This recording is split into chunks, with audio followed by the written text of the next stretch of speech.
What's happening, people? We are here. We are live. Happy Tuesday. Lunchtime vibes, midday vibes. You guys know what it is. Big up to everyone locked in. Listen, it's been a chaotic 24 hours since, not even 24 hours, I would say, since the last time I streamed at about 4 p.m. yesterday. So much has happened in the transfer world for Manchester United. There's so much information. There's so much news. And as always, you don't know what it is, man. I am here to give you guys the summary. I'm here to do that. Just before I went live, there was news about Leny Yoro. So we're going to come to that as well. Very reliable source, I would say, from France, a journalist there. Some information about a Turkish fullback from one of probably the best, the most reliable Turkish sources out there. We're going to talk about that. We're going to talk about the reported rejected bid for Diallo from an unnamed club for 30 million. I'm gonna update you lot on Mason Greenwood. We're gonna talk about Jadon Sancho. We're also gonna talk about a lot more information kind of coming to light thanks to the Athletic. You lot know I like a good article from the Athletic. A lot of information coming to light regarding Manchester United's transfer plans. But listen, guys, this is the new norm, I think, for Manchester United. Multiple moves, multiple bids at multiple different times. So far in the past, as Man United fans, we've always kind of been used to the idea of one bid, sign one player, onto the next one. But Manchester United look like they are working on multiple deals at once, as well as looking to offload people at the same time. So we're going to talk about all of that. Listen, there is actually so much honestly, I was going to go live last night, but I thought there was no point, and I might as well just go live at midday today and just talk about all the information. Of course, if there's any more information later on in the day, if we get a here we go for Xerxes, if we get a here we go for the Ligt, we're going to talk about that and I will go live as well. But big up to everyone. Be sure to hit the like button and be sure to subscribe. What we're going to start with, we're not actually going to start with complete transfer news. We're going to start more so with this. Here you go. Here we have it. Manchester United's first session in Carrington. Pictures have dropped thanks to Manchester United's social media page. Now, I know a lot of people have been kind of wondering, where is Jadon Sancho? Has he not reported for training? Because he played in a European final a week after when everyone else's season ended, he will report back a week after everyone else. So I would expect, if Manchester United do not sell him by the end of this week, that we will have an update on Jadon Sancho's situation at Manchester United. Of course, people who have reported for pre-season so far include the likes of Harry Maguire, Marcus Rashford, Andre Onana. We got Victor Lindelof. We got Amad Diallo. We got Mason Mount. We got a lot of players that have reported for pre-season so far for day 2. Well, today's day 2. Yesterday was day 1. But these are all players that have not played in European or South American football competitions. That's it. It's as simple as that. Scott McTominay hasn't reported yet, despite the fact that Scotland left the Euros in the group stage. He will report back a lot later. Bruno Fernandes just got crashed out recently, as well as Diogo Dalot. So they will all report back at a later date. But Jadon Sancho will not report to training until next week, unless Manchester United managed to sell him. And there is some confirmation from the Athletic, by the way, regarding Jadon Sancho's situation. So we're going to talk about that. But listen, this is what I want to see. This is what I want to see from people at preseason. I just want to see smiles. I want everyone to look happy. It's reported that Marcus Rashford actually started training for preseason 3 weeks ago. Individually, he's been training and he looks in a good shape. This is what is being reported from sources within the club, that he looks like he's in a good shape. But you know, it's not always about the shape that you're in, but it's also the mental shape. It's also about what's up here as well. It's the mentality. So hopefully he's mentally in a good place, and that's good. But listen, we're going to go into it. We're going to start straight with it. Coming out of France, from Nabil Gillette, I think he's an Algerian journalist based in France. Very reliable source, I would say. He's got a good reputation amongst other French journalists as well, reporting that Manchester United have made a written offer for Leny Yoro of 50 million euros plus bonuses. So 50 million euros, guys, is around 43 million pounds plus bonuses, maybe taking it up to the the 47s, the 46. Now, this is in line with the similar bid that they put in for Jarrad Branthwaite that was rejected within an hour by Everton, and we're going to come to that as well. The offer has reportedly been accepted by Lille. It's reported to be accepted. I think that's what they wanted. That was always the price tag for Leny Yoro. It was always 50 million euros, and Manchester United have seemed to be happy to pay that. It's very clear that this is the far superior bid from what Real Madrid might propose for the player. Of course, Leny Yoro's preferred situation and club is Real Madrid. What position does he play? He's a centre back. He is a centre back. I don't know if you lot remember, a couple weeks back we did a kind of scout watch, and we reviewed quite a bit of his film and all of that kind of stuff. But he's a centre back as well. Listen, Manchester United are clearly going for two centre backs. It's very clear. It's Ligt and someone else. We've been linked to a few other centre backs, but it seems like the two players that United have made bids for is Jarrad Branthwaite, which was rejected yesterday within an hour by Everton, and now Leny Yoro. The player's priority remains Real Madrid, but Manchester United continue to push to sign him. So this is the thing, is like, it's either Man United approach a player like Jarrad Branthwaite and they agree personal terms with him, but they can't agree terms with the club, or they approach Lille and they agree terms with the club to sign the player, but the player doesn't really want to join the club. His dream, he's been labeled as this baby Varane. Real Madrid has been that destined situation for him. However, Real Madrid, it's not guaranteed that they're going to come in for him. It's not a guarantee. It's not a guarantee that they're going to buy him. It's not even a guarantee that they're going to pay 50 million. I think Perez will not allow himself to be kind of, if he don't feel like the player's worth that, he won't go and pay that. It's as simple as that.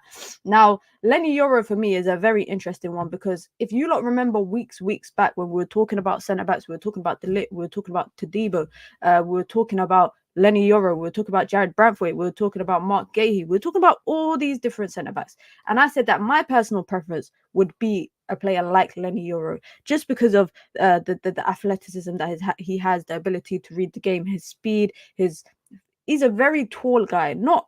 He's not strong, he's not a physically strong guy, but he's a very tall player, and that's what Manchester United kind of lack in their backline. Now, the way that I see it is either Yoro or is either Branthwaite. It's going to be one or the other. And someone actually tweeted me just earlier today saying, Mina, I think this bid for Yoro is to spite Everton. Listen, it's no coincidence that Manchester United went and put in a bid for the exact same price that they bidded for Jarrad Branthwaite. They're basically saying to Everton, look, if you ain't going to sell us Branthwaite for £45 million, we're just going to go take that £45 million and spend it elsewhere.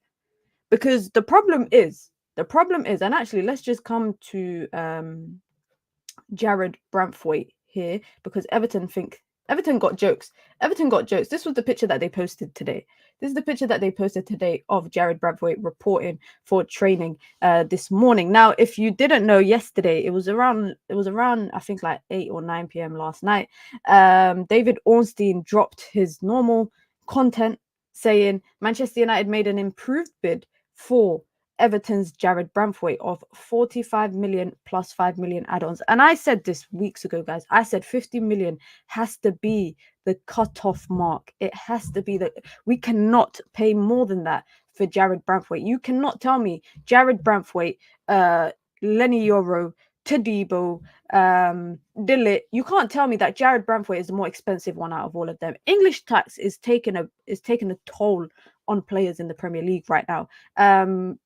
Everton, however, remain firm in the idea that when I say he, I'm talking about Jarrad Branthwaite.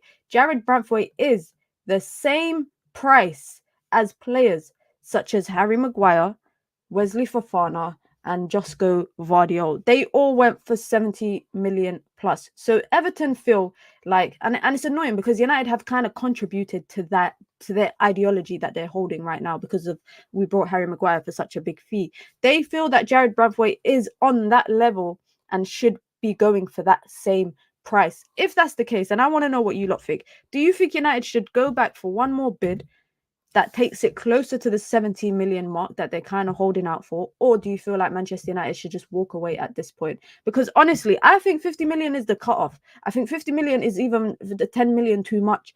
But if that's the amount that they're willing to pay, let that, if that's the amount that they're willing to bid, let that be. But don't let them fleece you for any more of that, because also that sets the bad.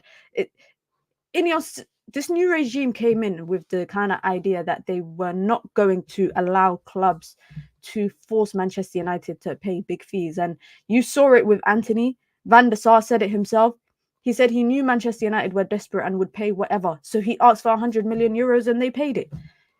But we cannot be in that position anymore. And if Jarrad Branthwaite was I think Jarrad Branthwaite was the second choice. I think Todibo was the main centre back. Of course, he's left-sided, can play on the right side of the centre back pairing as well. But 50 million should be the max. And the fact that United have bidded 50 million, which is 45 million plus 5 million in add-ons, and it was rejected within the hour by Everton. Everton are not in a situation right now where they feel like they need to sell. They're not in that situation where they feel like they need to sell. They feel like the ball is in their court now. And if that's how they feel, let them feel like that. But Manchester United should walk off. And that's why I feel like that bid has come in for Leny Yoro, because it's exactly around the same amount, for about 42, 43 million pounds plus bonuses. Lille accepted it reportedly immediately. Of course, I think it's going to come out a bit more with more detail in the UK. This is coming straight from France, this report, who tend to be a bit more up to speed with stuff when it's in your own country. So I anticipate that there is something here. Now, between the two of them, I know my preference in it. I know my preference. However, Jarrad Branthwaite does have that experience of Premier League. He's also got that experience of working with Ruud van Nistelrooy at PSV Eindhoven. So it is something that could also be an asset if United were to get him. But there is no way, guys, no way Manchester United should allow Everton to fleece them for more than what the player is worth. Because I feel like also Manchester United, when it comes to transfers, and I think all clubs do this, I think they have a valuation for a player. And all the time, necessarily, the two clubs tend to not align on what their valuation is. If we go back to Anthony, for example, Manchester United previously, before Erik ten Hag even joined United, they identified Anthony as a right-wing option and they valued him at around 25 million euros. To then go on and pay 100 million euros is ridiculous. That is ridiculous. And that is the same. And that's why when I speak about the transfers, especially these kind of ones, Manchester United cannot let that same mistake happen again, especially with even like with Harry Maguire. Paying 70 million plus for Harry Maguire is now the reason why Everton feel like they should get 72, 75, 80 million for Jarrad Branthwaite. Is there any other clubs, and maybe you guys might know, is there any other clubs that have been linked to Jarrad Branthwaite? Has there been anybody else interested in Jarrad Branthwaite? Or has it been Manchester United, again, the lone kind of horse that's racing for Jarrad Branthwaite? Because every other player that Man United have been linked to in the backline has been linked to other clubs. You know, Leny Yoro, been linked to multiple teams, including Real Madrid.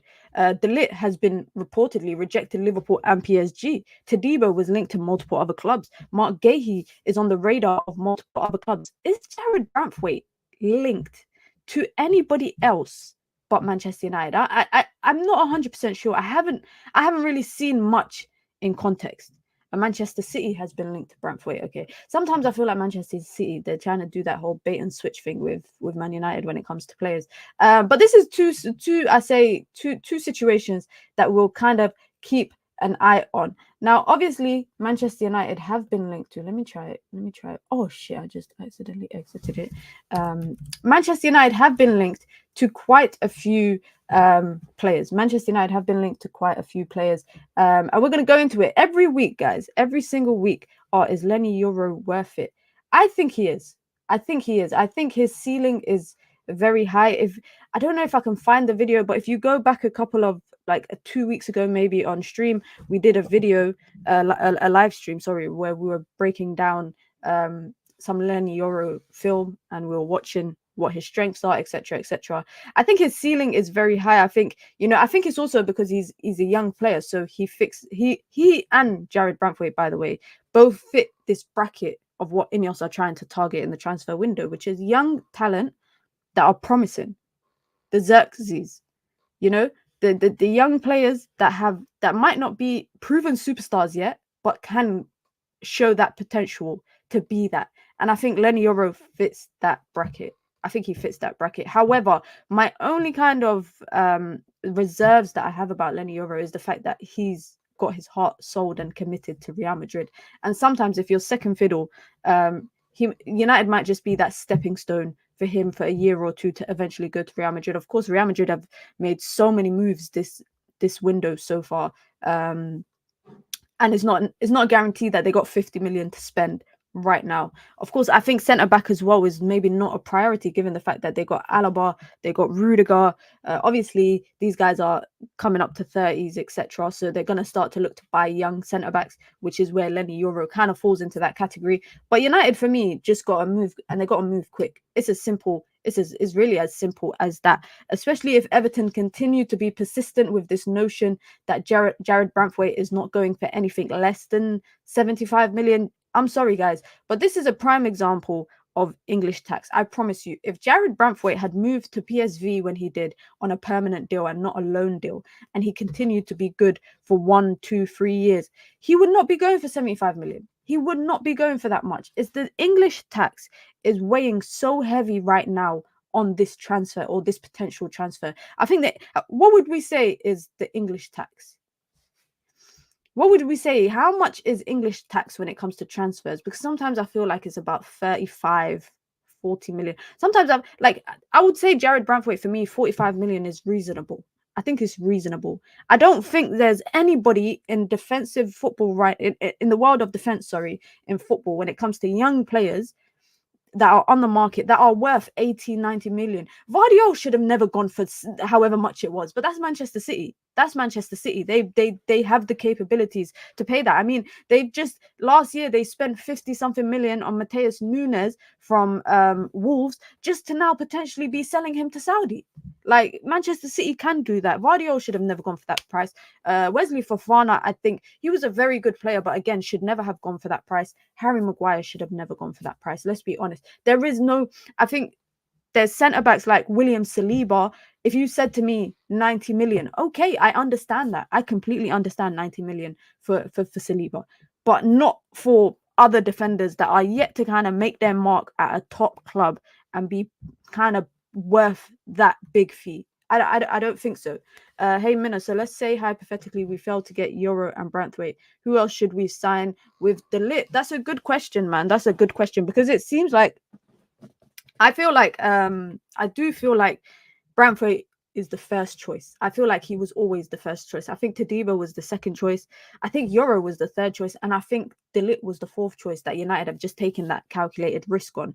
I think United might visit the idea of Mark Gahey, but it's reported that Crystal Palace are looking at a 65 million price tag. So if that is true, and they really think that they can hold out for that 65 million, I think Arsenal are interested or are watching him as well as Manchester United.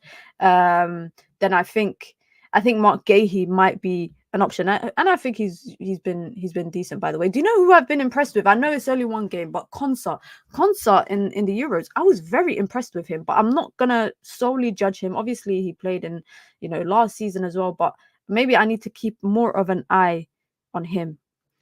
Big up to Ridwan coming through with the information as well, with another source reporting Manchester United sent a proposal of around £50 million, including bonuses to Lille. And this is coming from Santi Aouna. This guy is reliable. Fabrizio usually refers to him. Listen, I don't doubt Nabil Jellit that reported the first kind of information about Manchester United bidding for. I don't doubt him. I told you lot that there's probably going to be more journalists that kind of tap in to this news as well, as the news kind of grows and evolves. We're going to kind of keep an eye on it. But quickly, before we go on to the next part, guys, Branthwaite, Yoro, who are you guys taking at Manchester United? Out of the two of them, who are you taking? Say Manchester United go back and bid 50 million for Branthwaite with 5 million add-ons, bringing the package to 55 million pounds, and then they bid the same price for Leny Yoro. Who are you taking? Let's be 100% honest. Let's be 100% honest. Yoro's priority is Madrid. Hopefully, he will change his mind soon. I think if United can sell the project to him, I don't see why they can't kind of get him. For me, I'm taking Yoro, guys. I'm taking Yoro. What? This Santi guy is reporting something else. Oh no. Okay, guys, update. Quick update from Santi Aruna, who Ridwan just put that information. Reportedly, Real Madrid official offer for Leny Yoro is 17 million pounds. This is what I said, that Real Madrid will not be Florentino Perez will not allow Real Madrid to kind of be forced into paying a set fee for a player. They're going to try and negotiate. But 17 million as your starting bid, that's madness. That's madness. Come on, Real Madrid. You guys, just from Kylian Mbappe's announcement, I'm sure you're going to generate a lot of money. So surely not that I want them to have the money to pay for Leny Yoro, because I don't want them to have the money. But that is the latest update on that report. I told you guys, as the news kind of evolves, a lot more journalists are going to start tapping into it. Chris Wheeler from the Daily Mail is reporting that Manchester United are refusing to comment on reports that a bid for Leny Yoro has been accepted by Lille. Santiago Uno is also reporting that Real Madrid are confident that they will beat Manchester United to sign Leny Yoro, as they have an agreement with him. They want to take their time to close the transfer. That's the thing. This is why I said it's the opposite of the Jarrad Branthwaite situation. Manchester United agreed deals with a deal with Jarrad Branthwaite, yet to agree terms with the club. And then in this situation, United reportedly have agreed terms with the club, but yet to agree terms with the player. So that is the latest update on the centre-back situation at Manchester United, outside of Matthias de Ligt, because we know that's been the biggest topic of discussion. Listen, I'm taking Leny Yoro. I hope we get some sort of centre-back, a quality centre-back, if it's not him and it's not Jarrad Branthwaite either. But let's start with, all right, guys, if you don't know, The Athletic do weekly articles called, let me scroll up to the name of it. It's called the Transfer Deal Sheet, and it kind of breaks down all the information of clubs and all the kind of deals that they're possibly going for. And I'm starting with this one, not because Manchester United are linked to him, but I'm just wondering why United have not gone for him. Riccardo Calafori, the Italian left back, and can play left-sided centre back. He can also play as an inverted fullback. Now, Arsenal are all over this deal. I think it's around, I think his reports about 40, 45 million for him, up to 50 million from Bologna. But I just don't know why Manchester United have not gone in for this, given the fact that Manchester United need a left back, and having a player that can already play comfortably as an inverted fullback, someone that is an additional option to your centre back situation. I don't know. It's just one that I looked at earlier today, and I was thinking, why have Manchester United not looked at this? But this deal sheet from The Athletic, they drop it every week. It has a lot of information about Manchester United, and that's what we're going to talk about anyways. And we're going to start with this one right here. I know some of you lot might not like the idea of this. I mean, I would absolutely collapse if Manchester United, I actually think I would have, like, I would faint. I would faint if Manchester United ever bought Calvert-Lewin. I'm not joking. But a part of the Joshua Zirkzee transfer kind of contributes to this idea, because it's reported, and I've spoken about it before, saying that I would like Manchester United to get a third striker, an out-and-out number 9, because Zirkzee is not profiled to be an out-and-out number 9. He's profiled to play across the entire front three. That's what Manchester United feel like he's able to. Now, depending on club finances, Manchester United might be able to sign another striker, an out-and-out 9, a target man, if you want to call it that. And it's reported that internally there has been discussions about these two particular players. Ivan Toney, who scored a ridiculous penalty for England in the Euros, and Calvert-Lewin as well. Both of them have 1 year left on their contract. It's reported that Manchester United are more aligned with the idea of players who have 1 year left in their contract, especially older players. And both of these players have kind of suggested that they will not be signing a new deal. Now, what is the price tag for them? Well, Ivan Toney, it's reported that Brentford will not really look at anything less than 60 million euros. I mean, historically, in previous regimes, United would have spent that much on a player that's got 1 year left on their contract, i.e. Mason Mount. But I don't see that happening unless it's a lot lower. Everton's financial situation suggests that they are open to selling Calvert-Lewin. He's one of the players that they are open to selling. And they are looking around the 30 million mark, which I think is about 20 million too much. Now, on top of that, Manchester United are looking at alternative positions that we kind of haven't seen any kind of bids come in for. In particular, the left back situation. David Hancock, one player that Manchester United is linked to, as well as, you know, as mentioned, they need resurgence in that left back position. Luke Shaw, Tyrell Malacia is not going to cut it for the entire season. And just on Calvert-Lewin quickly and Ivan Toney, it's reported that internally there, like I said, there are discussions taking place about these two players, but there are there's reservations about Calvert-Lewin's injury record. Now, I genuinely don't know how United could go to Everton. I don't know how they could turn up at Everton, and out of all the players, they walk away with Calvert-Lewin. That to me is a bit sus. I'm not gonna lie. That's a bit sus. I don't see it happening, but I do think it's kind of a situation that we will kind of keep our eyes on. As mentioned, David Hancock from Feyenoord, 26-year-old left back, is a player that Manchester United are looking at. However, United want a squad player. They want a squad player at left back, and he will be proven to be quite expensive for a squad player. So we're going to kind of keep an eye on that. If United do end up signing a left back, and actually, where is it? I actually got it somewhere here. I got it somewhere here. Now, apologies in advance if I butcher his name. Apologies in advance if I butcher his name. I'm going to try pronounce it to the best of my abilities. But it's reported, and this is again coming out of Turkey, similar to the Leny Yoro information that was coming out of France. This is coming out straight from Turkey. It's reported that Manchester United are planning to approach Ferdi Kadıoğlu. I hope I pronounced it right. Yeah, I think I pronounced it right.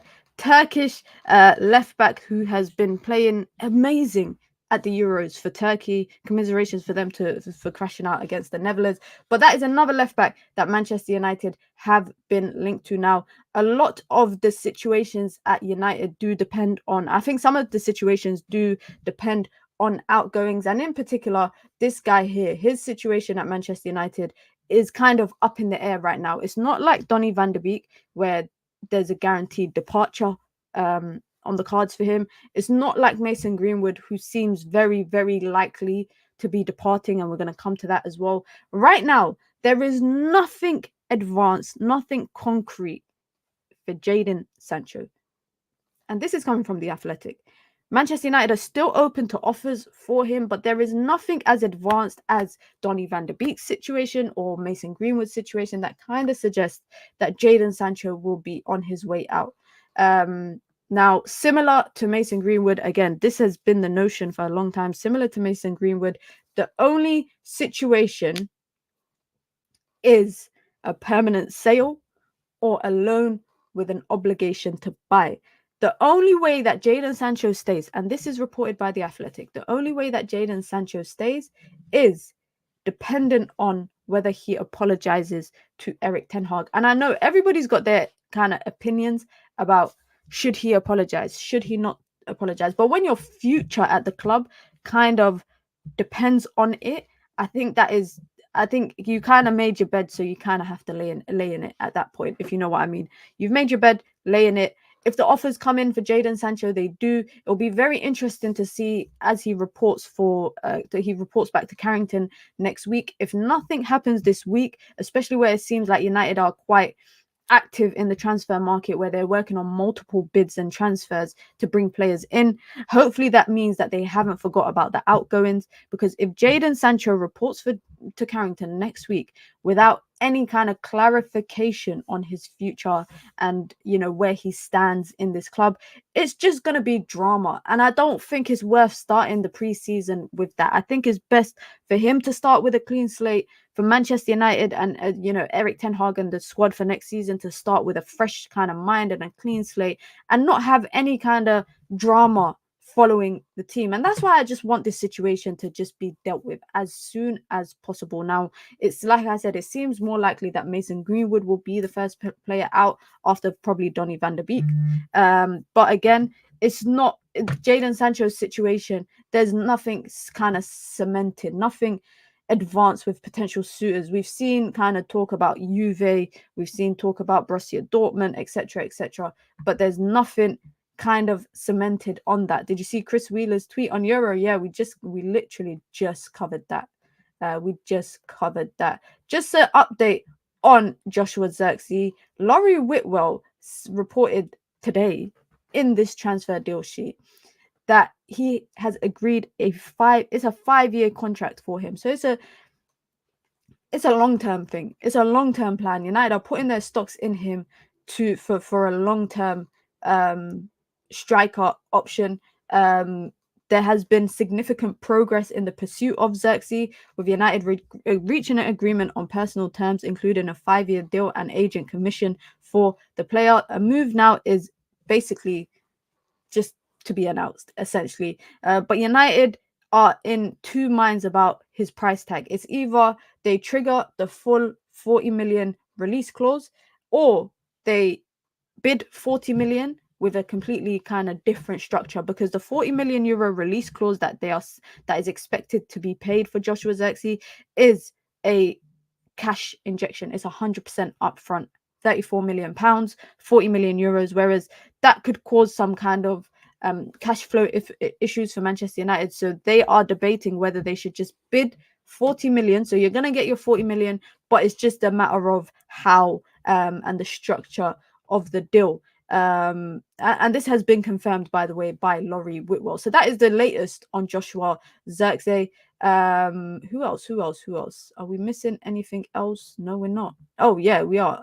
Ugarte, United were just yesterday. I couldn't keep up. Honestly, guys, yesterday night, I just saw bids left, right, center. Every time I open, Twitter, I'm just seeing bam, a new bid for a new player. But it's reported that Manchester United have made an offer to PSG for around 38 million pounds.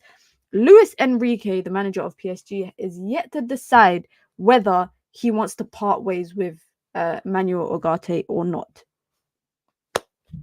Simple as that. He hasn't decided yet. Obviously, he came from Sporting, didn't really have the best season at PSG. But again, I think PSG just had in Europe, they kind of struggled. They didn't look that great, especially with all the uncertainty about Kylian Mbappe, etc. Now, 38 million bid for Ugarte. I don't know if it's likely to get accepted. It's reported that PSG want 50 million euros, which is about 43 million pounds, which is around what they paid for him when they brought him.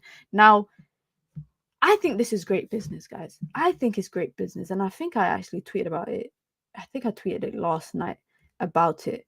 A 43 million bid for Matthias de Ligt is reported to be the price that United are willing to pay for him and put in for him. 34 million release clause for Joshua Zirkzee, a 38 million bid for Manuel Ugarte, 45 million bid for Jarrad Branthwaite that was rejected, another 45 million plus add-ons for Leny Yoro. This is smart business across all aspects of the transfer window. There's nothing kind of put in United too out there with a big price tag. There's nothing flamboyant about the price tags that United are bidding. I'm not seeing a 70 million, 80 million, 90 million, 100 million bids. We're seeing reasonable fees, I think, for players that United are bidding. Whether or not Manchester United are able to get all these players for these price tags, obviously that's kind of a different situation. But like I said, the fact that United have gone in immediately for Leny Yoro with the price tag that Lille kind of have for him just shows that they probably value him around that price tag. Because and the reason why I'm saying that is if Man United have bidded 50, I think it's how much? Let me double check the exact price tag that they've bidded for. They've bidded exactly, reportedly 51 million pound, which is including bonuses. Now that is around the exact price tag that Lille want for Leny Yoro. They've accepted it. Reportedly, Manchester United sources have reportedly declined to comment on whether the fact it's been accepted or not. But the reports in France are suggesting that Lille have accepted this bid. Real Madrid have put in a 17 million bid, which is way off the valuation. And that just shows to me that Manchester United value Leny Yoro at the same price that they value Jarrad Branthwaite, because it's around the same amount of money. It's the same transfer fee. It's 45 million plus 5 million add-ons for Jarrad Branthwaite, and then 51 million for Leny Yoro. That's around roughly the same price in total. And that's what I'm liking. That's what I'm kind of enjoying. That's what I like to see when it comes to all the bids that Manchester United are putting in. It's reasonable transfer prices. It's nothing kind of extravagant. It's nothing out of line. It's nothing that is shooting Manchester United in the foot when it comes to future negotiations for maybe other players. They are setting the tone. And that's why I'm so kind of keen on this idea of walking away from the Jarrad Branthwaite deal, because if Everton persist with this price tag of 73 million, 72 million, 75 million, however much it is, if they persist with this price tag, then I only think it's right that Manchester United walk away from it and just show that they won't allow anyone to kind of force them in to a price tag. It's as simple as that. And like I said already, if you just go back earlier in the stream, my preference for this is Leny Yoro anyways. But just quickly back on Ugarte, it's reported that there is optimism around Manchester United that they will be able to get the deal completed around that 38 million plus add-ons price tag. And it's just set for Luis Enrique to decide whether he wants to let the player go or not. Now, another player, obviously, that we've been talking about, I expect if the Netherlands lose tomorrow to England, I expect this deal to be finished by the end of the week. Obviously, Matthijs de Ligt, Joshua Zirkzee, all of these guys will go on an extended break. They won't report back to their clubs immediately. So I expect Wednesday night they crash out against England. This is if they crash out, by the way. But Wednesday night they crash out against England. Thursday morning they're on a flight to Carrington. Well, not Carrington, but to Manchester. They're on a flight to Manchester. Sign your contract, do your medical, go on your holiday. We'll see you back in a couple of weeks. I really hope that is the situation. And because both of them are with the Netherlands right now, I hope that makes it easier for Man United to get both of those deals done concurrently. They can do it at the same time, even if it's a double announcement. Imagine that. Imagine a double announcement of both players on Friday. I think that would be great. At least that means by the first game of preseason, Manchester United have made reasonable signings, even if they're not going to be there maybe for the first game of preseason. I do anticipate that if they can get the deal done this week, they'll be available to join them maybe by the time the America leg of the tour starts. Now, Matthijs de Ligt has reportedly made it clear to Bayern Munich that he only wants to join Manchester United. So I guess that's kind of pushing Bayern Munich to agree terms with Manchester United. 43 million bid for Matthijs de Ligt is the price tag that Manchester United are looking at. And you know what? That would mean if United get Leny Yoro and they get Matthijs de Ligt, 43 million, 51 million, that's about 94 million on two good defenders. That's two good defenders. De Ligt wouldn't have been my first choice centre-back, if I'm being real. But that also makes me think that we will have some sort of rotation in that back line. Leny Yoro can play right-sided centre-back. Matthijs de Ligt can also play, obviously, right-sided centre-back. And then left-sided, I think if United do go for a fullback, they will go for a fullback that's able to play at left-sided centre-back as well. So that's kind of the situation right now. Listen, guys, be sure to hit the like button and be sure to subscribe as well. Over 90 people here, and we're not even on 90 likes, man. We're not even on 90 likes. Come on, guys. Be sure to hit the like button. Be sure to subscribe for the early stream, man. We're bringing the content a bit earlier in the day. Like I said, if we get a here we go in the next couple hours, I'll be live as well. So be sure to turn on your post notifications. So when I go live, you will get notified. Obviously, we're going to talk about the Euros as well, because it's the Euros later today and tomorrow. We've still got a lot of stuff still to go through with Manchester United. And if there's any breaking news during the stream, then please share it with me in the chat, just so that I can kind of keep an eye on it. If you want to join the Minions gang, if you want to join the membership club, you can. It's the pinned comment in the chat. You get your badges, you get your emojis, you get your custom member content as well. And of course, you get to support the growth of the channel, the ever-growing channel here. If you want to support the channel in alternative ways and you're enjoying the content, you can support the channel by sending in super chats with your thoughts, with your comments, with your questions, or just to show some appreciation. But if you want to do something that is quick and simple, just hit the like button because it really, really helps with the algorithm. Someone just said it here. I don't think United would bid for Yoro without talking to him first. This is exciting. I agree. I don't think United will talk to any player really without kind of gauging whether they are interested in joining the club. I think the manager will only be involved with pitching the project to players if he needs to. It's reported that he's spoken to Zirkzee, he's spoken to Ligt. These are players that are starters as well, who probably want to know where exactly they're going to fit in. Leny Yoro, young developing players. Listen, French Olympic team, guys, Castello Luqueba. Look out for him. I promise you guys, you lot will remember I told you lot to look out for him. But please look out for him. Thierry Henry has taken him to... Let me find it. Thierry Henry has taken him to the... Well, not taken him to the Olympics because it's in their home country. Anyways, but he is with France at the Olympics under Thierry Henry. Please, phenomenal centre-back. Absolutely phenomenal centre-back. He's at RB Leipzig right now. He was at Lyon before that. This is a player that I think United should have a look at in the next year or two. And you know what Leipzig do? They're a feeder club, man. They're a feeder club. But we're going to keep an... All I'm saying, yeah, is watch him in the Olympics. That is literally all I'm saying. But just some updates on Manchester United players during the stream. Amad Diallo, reportedly Manchester United have turned down a £30 million bid for Amad Diallo from an unnamed club. Now, I don't know if it's a team in the Premier League. I don't know if it's a team just within Europe. I don't know if it's a team in Saudi. But Manchester United have turned down a £30 million bid for him, which is around the amount with the add-ons that they would have paid to Atalanta when we brought him. Of course, we brought him for 19 million plus add-ons that took it to like 30-something million. He is approaching his final year in his contract. He's approaching the final year in his contract. Just signed with a new agency, same agent as Alejandro Garnacho, set to sit down and talk with Manchester United over a new contract. It's expected that Manchester United will open contract talks with him with the intention of giving him a new contract.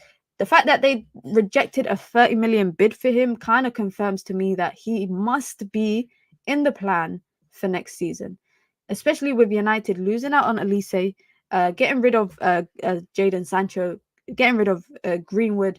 There's not going to be, potentially Palestri might leave as well after the Copa America. There is not going to be a heap of right wingers for United to pick from. And Amad Diallo also can play in that 10 role. I've seen him play there for Sunderland. He's very capable of doing that. He's not, the Lamine Yamal or the Williams type of player that, can exquisite pace, get past people, but he's good with his feet. Very technical player, good at linking up. He thrives off of, in small, tight spaces, link up play. I think he has a future at Manchester United. And I've always said that if there is no confirmation about what is his future at the club, that he should leave before he gets to the end of his contract. And the fact that United have turned down a 30 million bid for him just kind of confirms that he is in the plan. Or they might just give him a new contract, get him to play another season and buff up that price a little bit more to sell him. That could also be the case as well. But I think with all the outgoings, with the lack of options that United might have on the left wing and the right wing, Amad Diallo will be a number that they absolutely, definitely need. Another player that could potentially leave, he did report, I think he did report for preseason because he's right here. Yeah, he's right here next to Marcus Rashford, if you lot can see, right there. Aaron Wan-Bissaka. Aaron Wan-Bissaka, there is a bid expected to come in from West Ham this week. There are other clubs as well that are interested in him in the Premier League. Crystal Palace have been interested in him. Fulham have been interested in him. He's approaching the last year of his contract, so he could potentially leave on a free next year.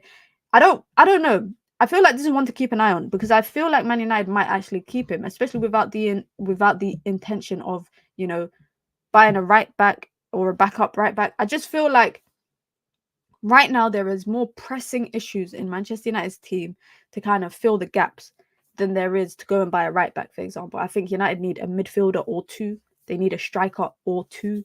They need a centre back or two. I don't think right back is as pressing. So I would keep Aaron Wan-Bissaka, guys, honestly, and I would let him leave for free in the future. I would do that. I would allow him to stay for one more year, let him leave for free. Of course, he's another player that United spent a big fee on. I think it was about 40 to 50 million. But if I was to buy a fullback, and if United were to buy a fullback, I would prefer for them to buy a left back, not a right back. Luke Shaw for me is literally, he's hanging on by a thread. Tyrell Malacia, there's no guarantee that he might be available consistently next season, especially because I haven't even seen him at pre-season yet. We haven't seen him. There's not been any pictures of him reporting for pre-season. Of course, he's recovering from his botched surgery that kept him out for an entire 12 months. It's been 12 months since, by the way, guys, he's reportedly had the surgery. He apparently had it in July last year, or June last year. So it's been over 12 months since he's had that surgery. Taking all of that into consideration, and then the idea that United have more pressing issues in that team, I would keep Aaron Wan-Bissaka. I would absolutely keep Aaron Wan-Bissaka. But for me, I think this will be the first or maybe the second, depending on if Van der Beek leaves. Marseille have reportedly made an offer for Mason Greenwood in around that 27 million mark. Manchester United would likely need the money from the Greenwood deal to finance any centre-back signing. And Fabrizio Romano reported that the bid was 25 million plus a big sell-on clause. So it looks like United are willing to take a lower fee in and around that 20 to 30 mark, but with a bigger sell-on clause in the hopes that he will go on to kind of flourish in the French league and then be sold for a big price tag. And the sell-on clause is around 40 to 50%, which is good. You see, who is it? It's Joshua Zirkzee that got a 50% sell-on clause, I think, right? If I'm not wrong. He's got a 40% sell-on clause. I think it's to Bayern Munich because that's where he came from. There's another player as well that got a 50%. I can't remember who it was. There's another player that got a 50% sell-on clause. I think it's Calafiori from FC Basel. This seems to be the new thing where teams are putting big sell-on clauses and lower transfer fees in the hopes that those players will go on to develop and then go on for a big price. And that's the risk United are willing to take. It's reported that they're approaching the final round of talks. Mason Greenwood wants to go to Marseille. Juve were in for him. Lazio were in for him, but Marseille is where he wants to go. Under Roberto De Zerbi, I think he might do well. But United obviously just need to sell him. United just kind of need to sell him. But that is all the information on the outgoing. Someone asked me about Amrabat in the chat. What about Amrabat Minar? There is no information about Sufyan Amrabat. There is no information. He's returned back to Fiorentina, to his club. However, I've seen the name kind of float around that United would be willing to buy him for 90 million, but there's not been any kind of cemented information. So for that reason, I haven't really seen much. I don't know about the idea of keeping Amrabat. If United do get Ugarte, I would rather they go and get Fofana instead of Amrabat. 25 million. Minna sources, man. You lot remember last year.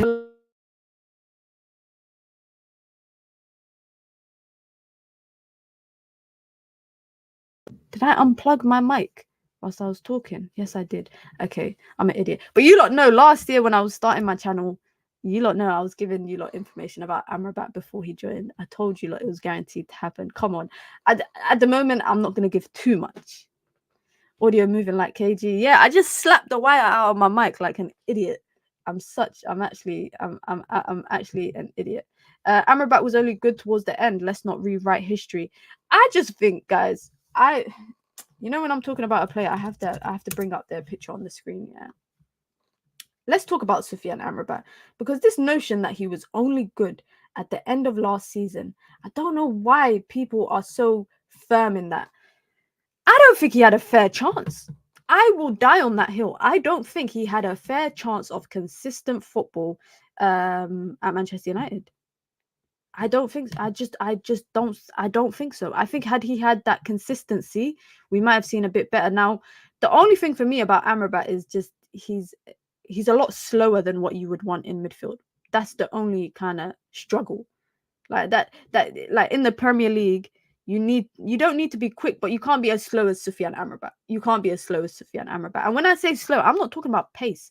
I'm just talking about I'm talking about agility. His agility was as bad as, you know, my 90-year-old grandparents. It was so poor. This guy was moving in slow motion, turning around in slow motion. But when he got his fair run of games, he was able to perform. Now, Sufyan Amrabat for me is always like, it's always a question mark about that transfer or that loan, because I don't think it was a horrible loan, but I don't think it was an amazing loan. And that's not me sitting on the fence. I think there was times where he played bad when he did come in, but then what do you expect from someone that doesn't play regularly? And then there was times where he played good despite not playing regularly. Do you know what I mean? It's kind of like a contradiction, if you want to say that. I just don't think that he is the best option for the price that he's available at. He's available at 25 million euros. Kefren Turam just went to Juve for 25 million euros from Nice. Now, I know United might not have been able to buy him, but I'm just saying, look at the market of the players in that area that is around that same price tag, and then compare them to Sufyan Amrabat. I think Sufyan Amrabat also just wanted a move to the Premier League. I think this was his audition for the Premier League. He could maybe get a move to another team. He might be able to get maybe a move to like a mid-table team. I don't know about Liverpool and them kind of clubs. But I just think with Sufyan Amrabat, I think United are better off going for someone else, maybe a Yusuf Fofana that is around the same price. That's literally it. Big up to Mohammed, says, big up Minna, how's it going? I'm good, man. How you doing? How you guys doing? Why is the Euro bid almost 3 times the bid from your Real Madrid's offer? That's a bit high for a player in his final year. You know what it is? I think that United know, maybe they feel like Lille are not going to sell unless it's for that price. And maybe, and this is why I was comparing it to the Jarrad Branthwaite thing, because Everton valued Jarrad Branthwaite at 70 million plus. Lille only value Leny Yoro at 50 million. Man United's valuation of Leny Yoro might be more aligned to what Lille value him at than what, you know, their valuation of Jarrad Branthwaite and what Everton value him at. I think this is a way of showing, maybe flexing to Everton. Listen, you reject 50 million from us, we're just going to take the 50 million and go buy a different player instead. Simple as that. And with Real Madrid, I think they will not allow themselves to kind of be forced into a fee if they don't. Like, it's not me saying Real Madrid ain't got the money, but they're going to spend, I think, quite hefty this window. They've already brought in Endrick. They've obviously got Mbappe on a free, but I think they've got more pressing situations like left back than rather centre back. I think centre back they can hold out for another year or two there. Obviously, they've just lost. I think it's Nacho that just left them. But I think 17 million is an insult of a price tag. If I was Lille, I'll be so offended. I'll refuse to do negotiation. You know, when you play EAFC, guys, and you're playing career mode and you bid so low that they say, I don't want to do any negotiations with you, and they walk away. That's what Lille should do. Obviously, the ball is in the court a little bit of Real Madrid, because they know, Lille know, and Real Madrid know, and Manchester United know that Leny Yoro wants to go to Real Madrid. So he's just going to, maybe he might stall on talks with Manchester United. Say Lille have accepted this bid from Manchester United. He might stall on contract talks with Manchester United whilst Real Madrid are kind of getting their shit together and deciding whether or not they're going to put in a new and improved bid for him. He might stall on that. So I kind of understand that the ball is in no one's court. I think it's more so even the fact that United have bidded for him and Lille have reportedly accepted it. I think the ball is still more so in Real Madrid's court, because they have the verbal agreement with the player. The player wants to go there. He's committed to go there. That is his preference. But then again, we could flip the script and compare it to Joshua Zirkzee. Joshua Zirkzee's preferred club was AC Milan. That was his preferred place. That's where he wanted to go. His idol growing up and playing football was Zlatan Ibrahimovic. He wanted to go to AC Milan. They agreed personal terms already, but the two clubs were not aligned in valuation, in prices. And essentially, he's now warmed up to the idea of now joining Manchester United. So it could be the same situation between Man United and Leny Yoro. Real Madrid might be committed to wanting him, but they're not going to pay that price. They're not going to pay that price. He could also turn around. Leny Yoro could turn around and say, I'm not going. I don't want to join Manchester United. I'm going to reject their contract. Who did that? Frankie de Jong. If you guys remember, Frankie de Jong did not want to join Manchester United. And no matter what Manchester United said to him or tried to offer him, he was not having any of it. But Barcelona and Manchester United, how many times did we see the here we go from Fabrizio Romano? How many times did we see the news from David Ornstein reporting that Manchester United and Barcelona have agreed a fee for Frankie de Jong? But if the player doesn't want to go, the player will not go. I'm afraid Madrid would ask him to stay and see his contract out, then move free next season. He could do that. But then it's like, what would that then result to for Lille and Leny Yoro? Would they shun him out of the team and force him to sit on the bench? What would they do then? That's what I'm interested to see. Would they just tell him, listen, you're not going to play if you don't sign a new contract? Because they're two big players that they're trying to get a deal from. Is Leny Yoro and Jonathan David. That's the two players that they're trying to get something out of. I don't think Lille will allow themselves to miss out on an opportunity of getting money. And that's what I'm saying. Like, I genuinely think, and it's obviously something to keep an eye on. But I agree. I wouldn't be surprised if Real Madrid try to do that. But I think it's so many if, buts, and maybes, guys. There's just so many if, buts, maybes, and there's no kind of one way is the right way, because we could possibly see all of these situations unfolding. We could see the situation of him joining Manchester United. We could see the situation of him riding out his contract and then joining Real Madrid on a free. We could see him rejecting Manchester United and waiting for Real Madrid to come and get their shit together. Or we could see him signing a new deal and maybe they slap a release clause on him. They put a release clause of 70, 80 million. Of course, I think Lille know that they probably will not get a big fee for Jonathan David. I think the price tag for Jonathan David is 25 million because he is also in his last year of his contract. And obviously, he has been linked to a move for years. I think for the last 2 years, I've seen links for Jonathan David to leave. So that's one that we will continue to kind of, we'll keep an eye on that. And last but not least, obviously not Manchester United related, but you guys know it's the Euros semi-finals kicking off tonight. Spain versus France. England versus the Netherlands. I think Spain's going to win it. Originally, I think my predictions was Germany. I think I said Germany were going to win. But Spain, to me, are just so good. Like, that front line, even though they got Morata up front, the two wingers that they have, the midfield that they have, that Dani Olmo, etc., it's just too good.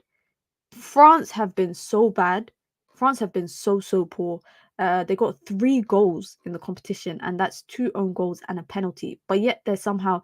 I was saying to one of my siblings when we were watching the France game against Portugal, I was saying, imagine they make it to the final and they still have not scored from open play.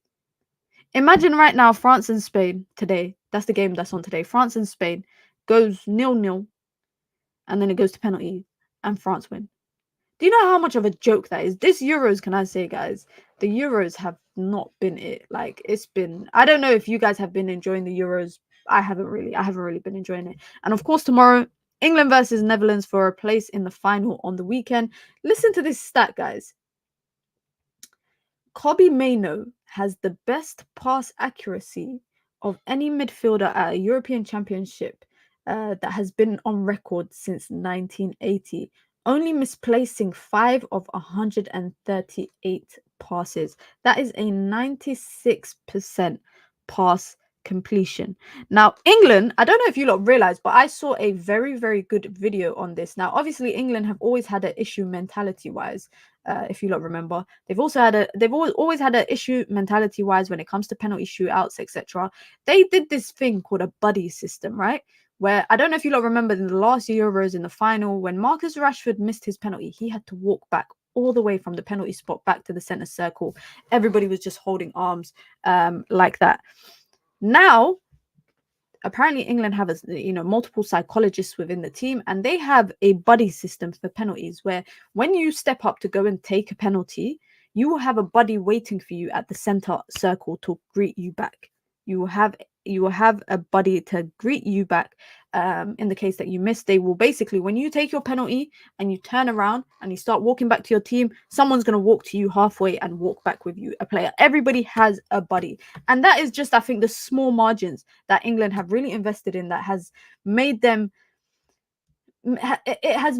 be a better penalty team. I mean, Ivan Toney's penalty, guys, was ridiculous. My guy did not look at the ball once. He did not look. He looked the goalkeeper dead in the eye for the entire run-up and the penalty. He didn't even look at the ball. He didn't look at the goal. He didn't look at where he was putting it. He just maintained eye contact with the goalkeeper. That was absolutely hilarious. But predictions, in terms of my predictions, I'm going to go Spain, England. I'm going to say Spain win and then England win. I just feel like, yeah, Netherlands could win as well. I think Netherlands with Cody Gakpo, Weghorst. I don't think Bergwijn is a good choice for them to play. But I think it's going to be England, Spain, and then Spain are just going to absolutely slap England up. But obviously, that's my bias talking when I'm saying England are going to go through to the final. And last but not least, just news out in the last couple minutes.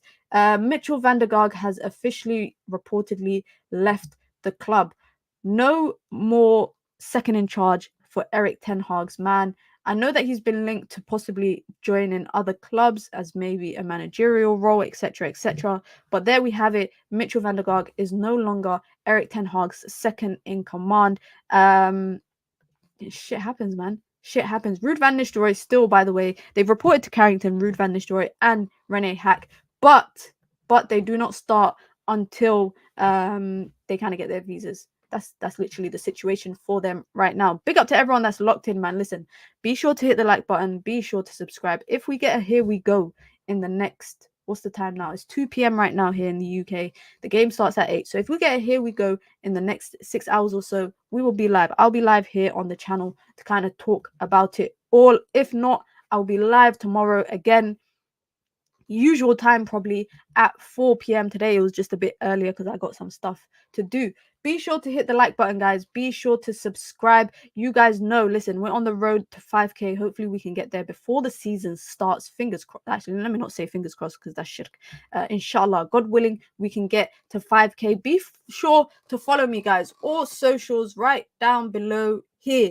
Mina Football on Instagram, on TikTok, on Twitter. I'm active on all 3 of them as well, obviously, as here. Turn on your post notifications so every time I go live, you will get notified every single time. If you want to join the Minions gang, you can. It supports the channel and you get your custom member content, you get your custom member emojis, and like I said, you get to support the growth of the channel. But listen, guys, if you are watching this back on replay, hit the like button. Hit the like button. It helps with the algorithm, it helps with pushing the channel, and it helps with getting out there, man. You lot know what it is. As always, I am out. I hope you have a wonderful day.